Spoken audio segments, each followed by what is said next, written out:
No vídeo de hoje faremos um breve mergulho na Caatinga, no município de Arco Verde, sertão do Moxotó, do estado de Pernambuco. Caminharemos sobre sua terra, conversaremos com suas plantas, sentiremos os seus mistérios. E para conversar com a gente, eu chamei hoje o Nilton, que é estudante de agroecologia e compõe o coletivo Refloresta Arco Verde, um coletivo que propõe ações em educação ambiental e propõe ações também de preservação e manutenção da Caatinga. Ao caminhar, acalmar o espaço. E aí, Nilton, me conta, como foi para tu essa imersão mesmo na Caatinga, de compreender a Caatinga enquanto esse bioma tão rico, tão potente, e que você começou a sentir que fazia parte da missão de tua vida, proteger e, enfim, tá construindo esse coletivo aqui por Arco Verde hoje? Então, Tânia, eu sou filho de agricultores, né? E meu pai tem um sítio, eu sempre ia para o sítio dele. E vendo assim a beleza, assim, e o quanto é desvalorizado, sabe? O quanto o nosso bioma, quando passa em alguns mídias, o pessoal fala muito do terra seca, rachada, da falta de vida, né? Mas nosso bioma ele é riquíssimo, ele tem quase 2 vezes mais diversidade que espécie que a Amazônia. Sim. Então assim, eu vendo essa capacidade dele também, você vê aqui, ó, tudo verde. Ele com essas chuvinhas que deram recentemente, já se renovou. Branco, com 1, 2 dias de chuva ele se renova. Essa capacidade de renovação da Caatinga foi o que me chamou assim, me atraiu mais ainda, né? Eu disse, não, esse bioma deve ser preservado, deve ser cuidado. Eu me identifiquei com o bioma, eu acho que tudo parte de um processo de identificação.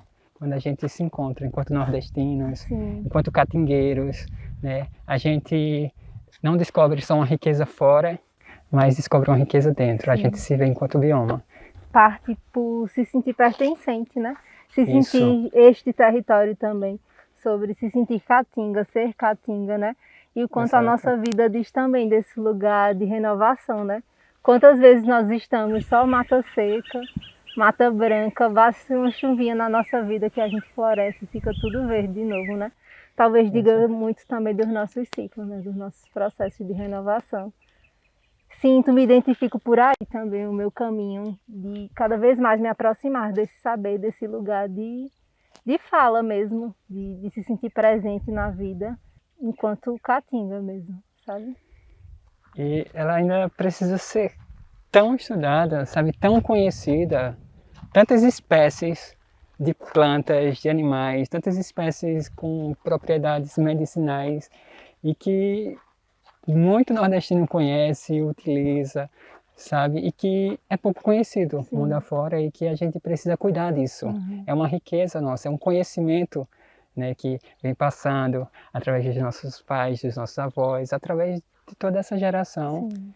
E que infelizmente quando cai uma árvore, cai também um pedacinho da gente, né? Quando a árvore é arrancada, cai um pouco do nosso conhecimento de quem nós somos. Sim. Então, a gente vê a importância de preservar cada espécie que nós temos aqui nesse bioma. O maior candeeiro, a lua é pra gente. Estamos aqui agora na Umburana, Cumaruna, Cumburana, quais mais não? Umburana vermelha, Umburana de espinho. Umburana de cambão, que é essa inclusive, né? Nós temos umburana de cheiro e umburana de cambão, são as mais conhecidas nossas. Você pode ver a casca aqui, que é bom pegar, né? Eu acho linda. A umburana é uma das árvores da Caatinga que eu mais me identifico. Acho ela muito linda. E ela tem propriedades medicinais, tanto essa de cambão quanto a umburana de cheiro, né? A de cambão o pessoal usa a casca mais porque tem propriedades anti-inflamatórias, né? Então tira a casca dela. Não é essa casca não, tá, gente? A casca mesmo. É a entrecasca, né? Isso aqui é só, isso aqui é uma matéria morta. Então tira a casca dela, coloca na água. Aí tem várias formas de usar e você tem que ver qual é a forma mais adequada para utilizar, né? Aí tem raizeiro, tem herveiro. Tem outros profissionais que é bom sempre perguntar antes de usar. Eles tiram a casca, botam na água, toma. A umburana de cheiro se utiliza também a semente para dores estomacais, né? Então eles fazem um chá mesmo da semente para dores estomacais. E a casca da umburana de cheiro é muito utilizada para gripe, porque ela é um expectorante natural, né? E esse é mais anti-inflamatório, utilizado tanto como anti-inflamatório.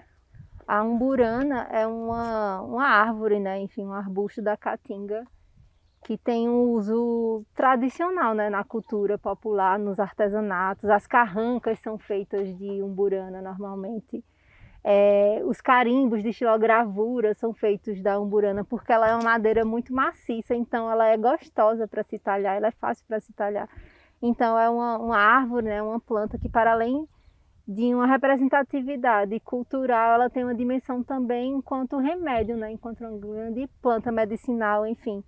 Resistente contra cupim. Cupim não come umburana. Veja que coisa. São as umburanas que são moradas das jandaíras? As jandaíras são abelhas, né? Assim, responsáveis pela polinização de 30% das árvores da caatinga, inclusive da umburana. E eu acho também interessante a gente lembrar que as umburanas estão em risco de extinção. Sim. Tanto essa que é a de Cambão, que é a chamada umburana vermelha e todos esses nomes que foi falado, quanto a umburana de cheiro. Né? Justamente por esse uso demasiado, às vezes sem cuidado de só tirar uma partezinha, né? Às vezes o pessoal tira demais e acaba matando a árvore. Então é bom saber tirar, como tirar e tirar quando tiver pressando, né? Pois é, são tantos benefícios, é uma árvore que pode ser utilizada para tantas coisas, que é necessário que o Estado invista em políticas públicas de educação ambiental para conscientizar a população de como permanecer utilizando essa planta tão potente, cheia de vida, de tantos benefícios, mas que isso não traga a sua morte e a sua extinção, né? Verdade. Então tá aqui. Linda, maravilhosa. Das árvores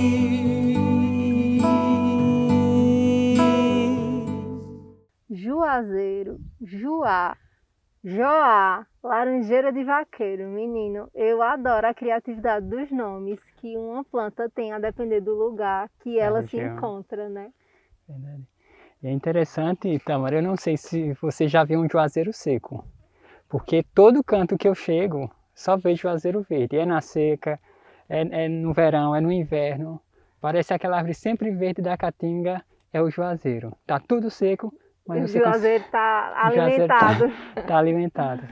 E ele também, como as outras, tem algumas propriedades, né, Tamara? O juá tem um uso muito forte assim, na medicina popular, porque é uma planta, além de ter uns frutinhos que são lindos, gostosos, que a galera faz geleia de juá, não sei se tu já comeu, é uma delícia. Ele é extremamente adstringente, antibiótico, antimicrobiano, anti-inflamatório, na saúde bucal, assim, tradicionalmente. Sempre se utilizou juá para escovar os dentes, né, para manutenção da saúde bucal, porque para além das propriedades dele, quando a gente escova os dentes, normalmente a gente quer que espume alguma coisa, né? E o juá, ele é rico em saponina, que é uma substância que tem essa propriedade que, quando agitada, ela faz espuma. Então, por isso que escovar os dentes com juá espuma tanto, é uma delícia. Inclusive, a gente vai ensinar uma receita de um pó dental para fazer em casa, utilizando a casca dessa maravilhosa aqui. Sem contar que é bactericida, né? E dá aquele frescorzinho, né? Isso. Então, tudo isso só faz essa árvore ser mais importante, né? Ela tem sua importância para o bioma, enquanto manter alimento, enquanto manter sombra para os animais durante a seca. Como eu disse, ela está sempre verde, né? E também para nós, nordestinos, né? Serve como alimento a fruta e a gente vai utilizando essa árvore de diversas formas.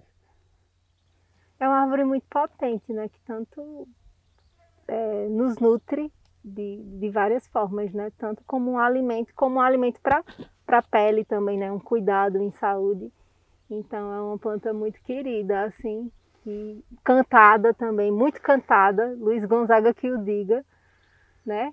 É uma visualização certa, é uma árvore certa, assim, na paisagem da Caatinga, né? Do Juazeiro. E sempre verde. Sempre verde. E presente nos cordéis, né? E presente nos cordéis.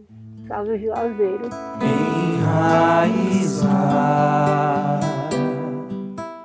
Então, Tamara, entre as árvores, entre o uso das plantas medicinais, a gente tem que ter cuidado com algumas também na caatinga, né? Porque algumas têm um teor tóxico, algumas não podem ser ingeridas, né? Sim. Nós temos aqui peão, e existem vários tipos de peão, né?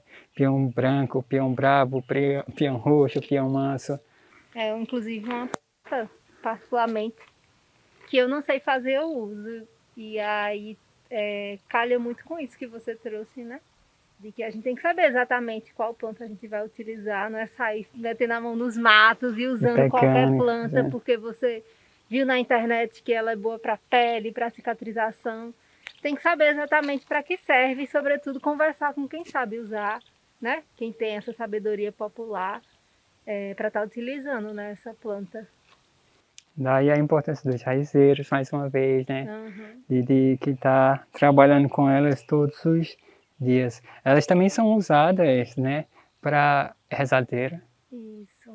Minha avó utilizava, eu conheço pessoas que usavam quando era para tirar o olhado e tudo mais, usavam essa planta, mas ela tem outras propriedades. Sim. Agora a gente tem que pesquisar mais, estudar mais um pouquinho, se for usar, né, consciente. Essa e outras, lembrar sempre.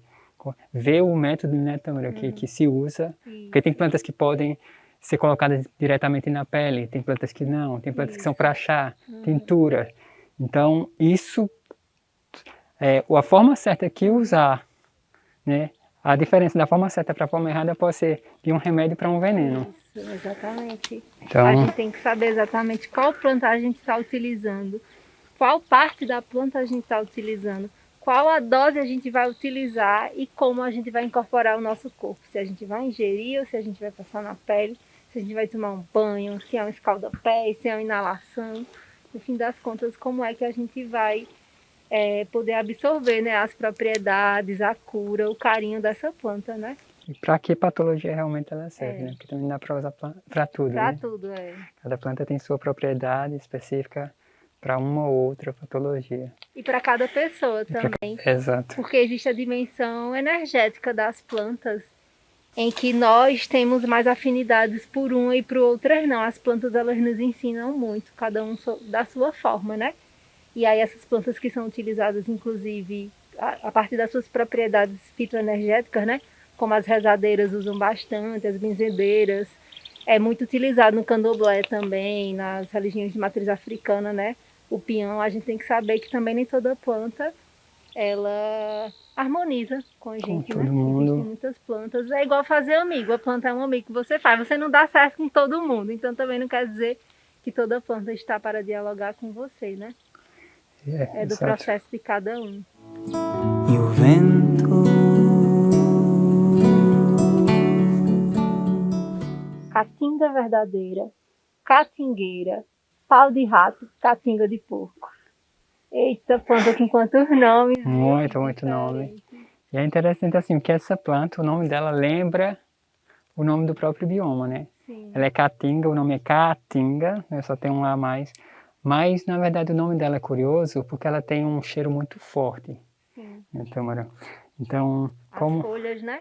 as folhas, quando você pisa ou quando você amassa, tem um cheiro muito forte e para algumas pessoas desagradável. Por isso chamavam esse nome, caatinga, pau de rato, caatinga de porco. Mas ela tem uma propriedade muito especial que é para dor de barriga. Sim, assim, para diarreia. diarreia. Então, se faz o chá da folha, Sim. né? E ela é muito utilizada aqui em algumas regiões para isso. E ela é muito comum aqui. Eu acho que é uma das mais comuns que você encontra, né, facilmente na caatinga, essa árvore. É um cheiro forte, mas não é um cheiro que eu acho ruim, não. Enfim, que o meu olfato julga ruim. É um cheiro forte, é um cheiro diferente, mas bom. E se toda caatinga do mundo fosse isso aqui, tava bom demais.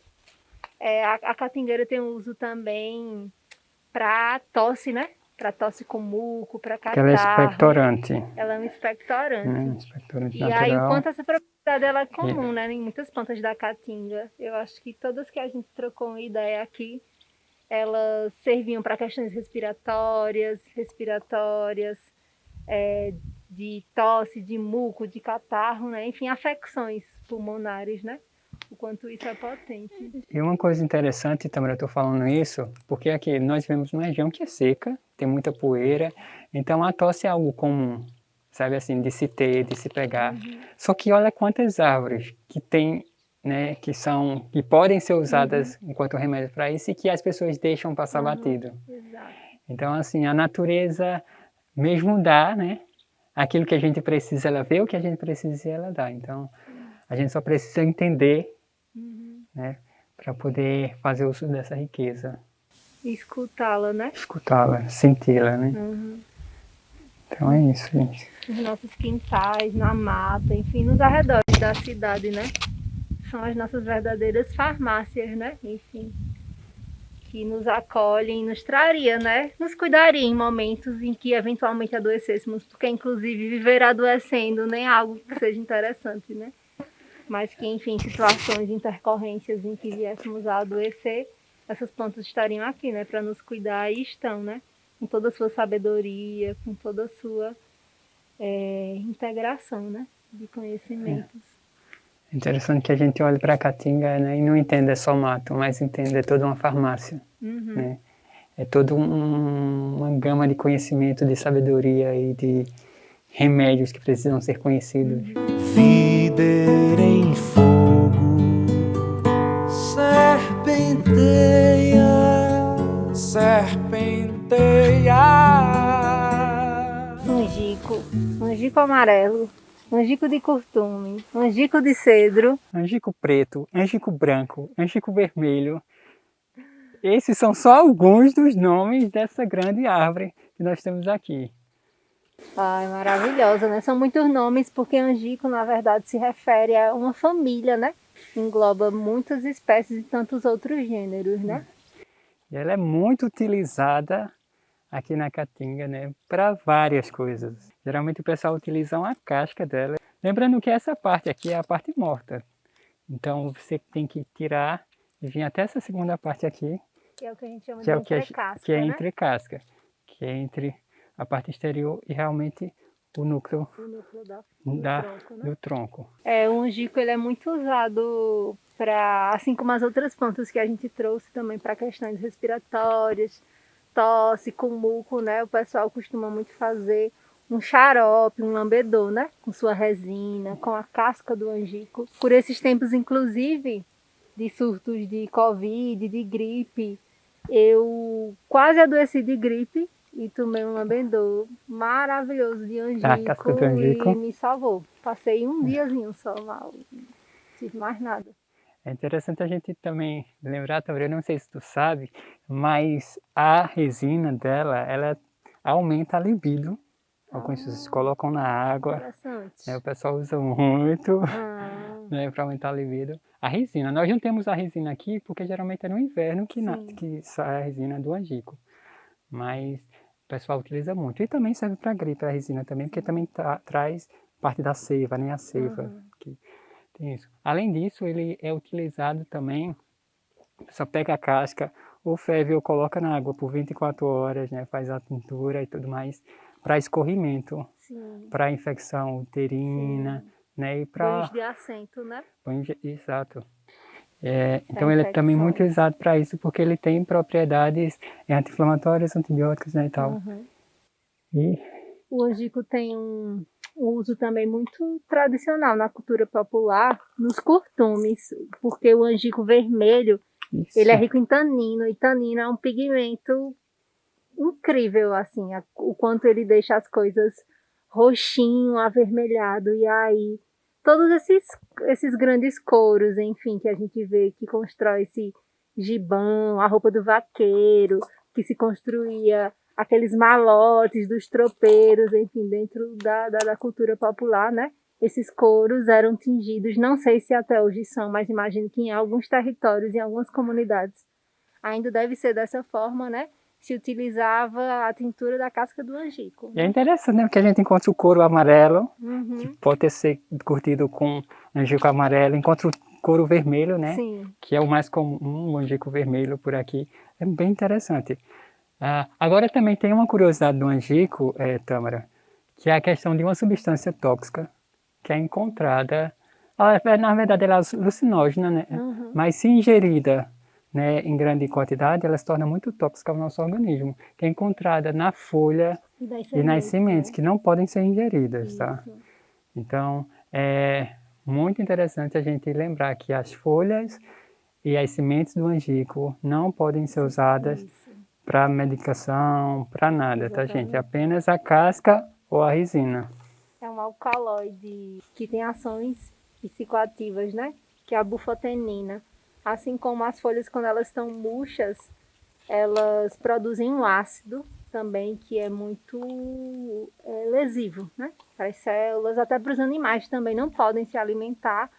Mas muito curioso pensar que uma planta dessa tem propriedade alucinógena e como é possível fazer um uso seguro desde que estudado, né? Enfim, que se estude, que se leve para um laboratório de repente, enfim, para saber exatamente qual a composição, qual a dose e qual o objetivo que a gente está querendo também, né? Ao fazer o uso de uma substância da mata que tem propriedades alucinógenas, né? Então essa riqueza é nossa, precisa ser preservada. Há uma diminuição considerável de angicos, sabe, em toda a Caatinga. E já tem grupos também por aí tentando recuperar essa belezura que é nossa, né, com essa grande família que a gente falou, né, de diversos nomes. Sim. O angico ele é da Caatinga, só que ele ocorre também no Cerrado, em outras áreas, né. Tem meio que um encontro, né? Muitas plantas que acontecem na Caatinga, elas acontecem também no Cerrado, né? Acaba que são plantas de um clima mais semiárido, né? De um clima mais seco, xerófilas, né? Enfim, que conseguem se adaptar a essa escassez de água, a esse regime de chuva mais escasso, né? É interessante que a partir daí é que tem essas adaptações dela, natural, né? Que ela vai se adaptando e readaptando, e é que vai se tornando cada vez mais numerosa a espécie, né? Uma vai dando origem à outra, que vai se multiplicando, até chegar na quantidade que nós temos hoje. É isso, gente. Esse é um angico, essa árvore Angico linda, vermelho, potente, super maravilhosa e que tem uma estética que eu particularmente acho extremamente curiosa e extremamente linda, assim. Amo a textura do angico. Para mim também é uma das árvores mais bonitas da Caatinga, chama a atenção de longe, né? Um angico grande como esse assim. A chuva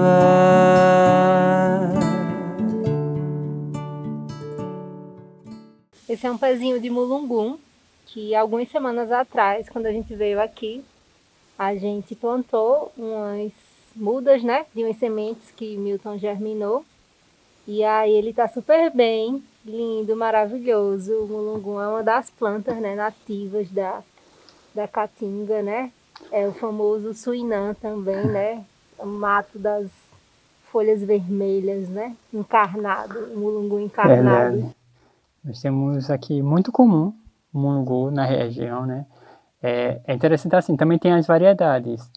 Tem mulungu da Mata Atlântica, só que é mais laranja o de lá. Esse é o nosso mesmo, o mulungu vermelho.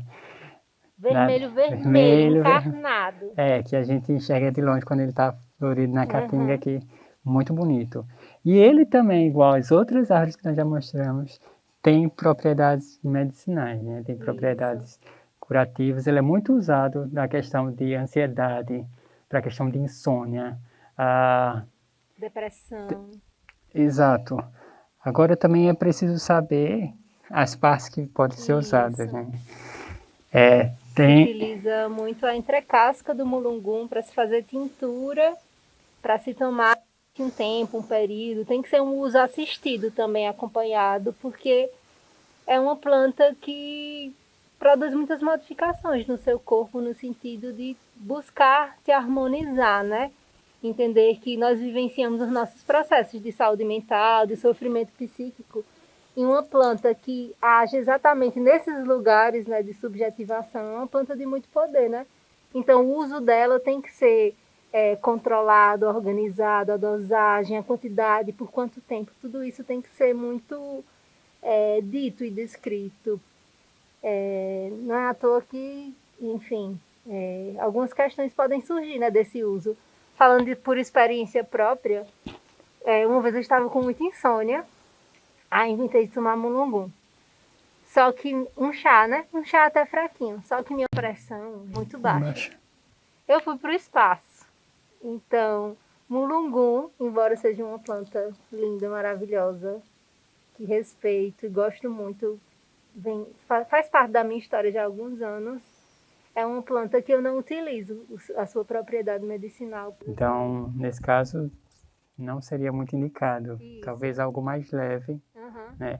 Então, assim, esses cuidados que a gente tem que ter, né? Que parte usar, se a gente pode usar, Isso. né? E quanto Quanto pode usar, né? Isso faz toda a diferença. Lembrando, assim, como a Tamara disse, é a entrecasca do mulungu que é usada.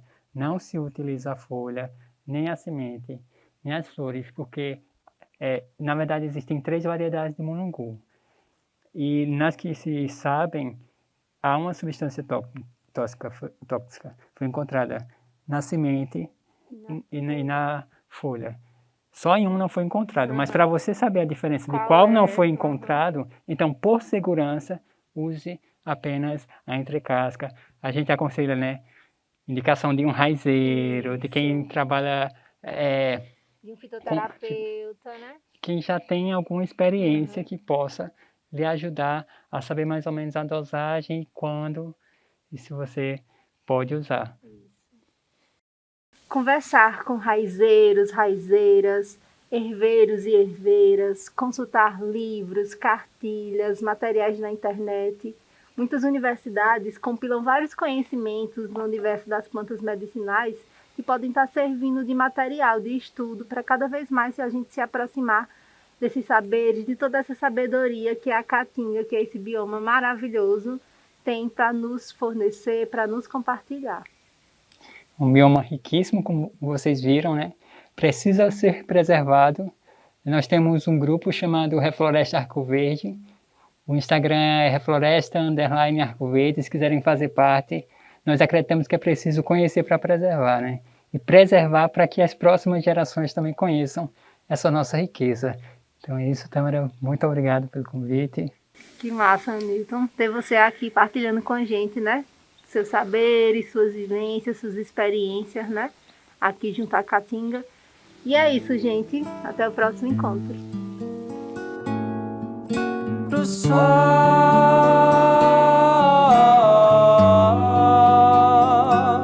pro sol.